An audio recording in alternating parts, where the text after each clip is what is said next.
Are we shooting? Are we rolling already? Yeah.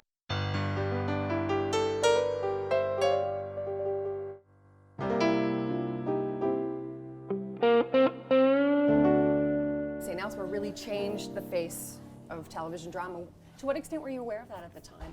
That it was... Oh, I wasn't. I was completely unaware of it. I was a rube from Vancouver with, shoulder-length hair, and all I wanted to do was go hang at the beach and play guitar. And I was barely aware when I went in for the audition that it was a hospital show.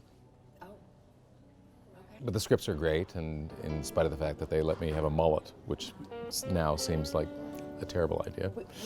We've looked at those YouTube clips. Yeah, sorry. Oh, in innumerable, profound ways. Like now, if you don't have a Twitter following, you're less hireable.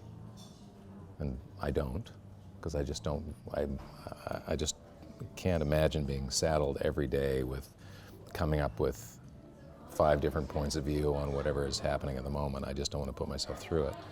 But, and self-promotion is everybody seems to be really aware on a deep level of self-promotion and how best to affect it. And I don't, it's just not something I know how to do particularly. I do bring a chessboard everywhere, yeah. Who's the best player on set that you've ever played Will Smith.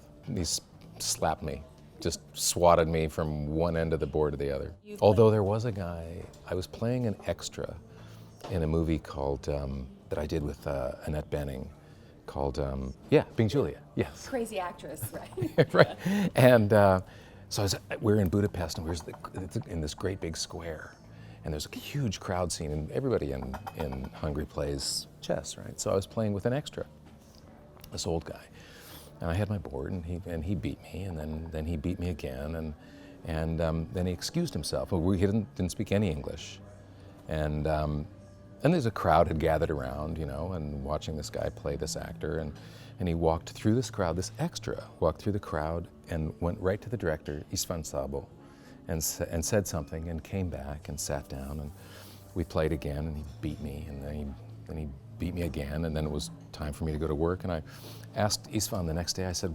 what did the guy say to you? And he said, oh, he was just asking, he's okay, continue to beat you.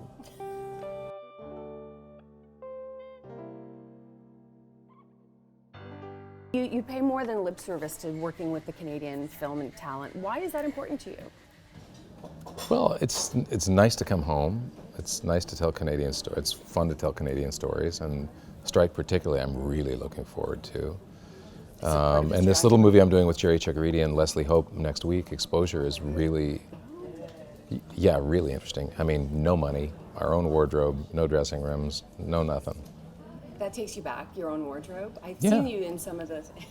Yeah, well, in fact, a lot of the wardrobe I have, personally, I've taken from sets, so it's hard to tell what's my own wardrobe and what came first, Okay.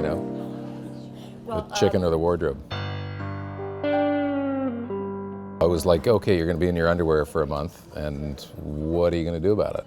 And it was like, well, there's a couple of choices. I could just let myself just hang out and be as I am now, or I know what I'll do. I'll decide he's a narcissist, and I'll really work out.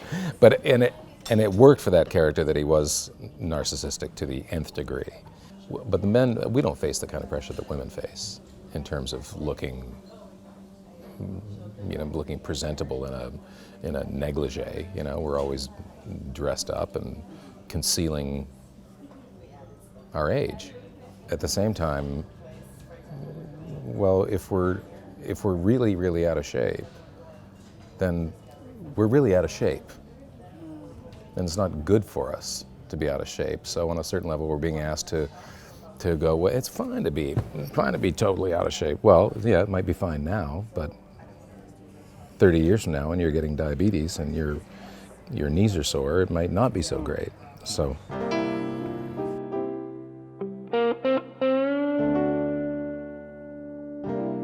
Well, you try and find a way to make somebody who's got sort of nefarious agendas, try to find a way to make them appear balanced enough that you can believe that they're doing what they're doing and they're getting away with it. And you can't really get away with being a bad guy if you appear to be a bad guy all the time.